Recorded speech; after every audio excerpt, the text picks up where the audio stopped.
কেমন আছেন সকলে? আশা করি অনেক ভালো আছেন, সুস্থ আছেন। পয়লা বৈশাখ পেরিয়ে গেছে। আমাদের বছরের প্রথমে আপনারা অনেক সুস্থ থাকুন, সমৃদ্ধ থাকুন সারা বছরটা। তা আজকে কংসের মৃত্যুদিন ঘনিয়ে এসেছে। তার সমস্ত অত্যাচারের শেষ দিন হতে চলেছে। শ্রীকৃষ্ণ 10 বছরে পা দিলেন। কথা মতন তার মায়ের কাছে ফিরে যেতে হবে 10টি বছর পর।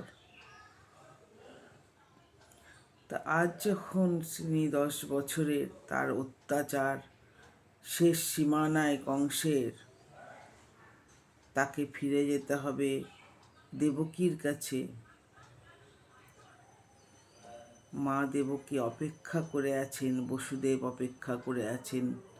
তার রাজ্যভার তাকে সামলাতে হবে। এই অবস্থায় শ্রীকৃষ্ণ তার সমস্ত শক্তি দিয়ে কংসের উপর ঝাঁপিয়ে পড়লেন।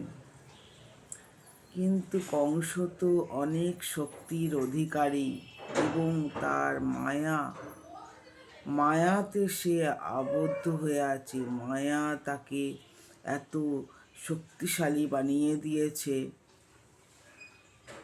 এবং অনেক মায়াবী অসুর তার কাছে পুষে রেখেছেন, যাতে যে কোনোভাবে হোক ভগবান শ্রীকৃষ্ণ তাকে দমন করতে না পারেন। তবে আজ এইটুকুই থাক। সকলকে ভালোবাসা জানাই।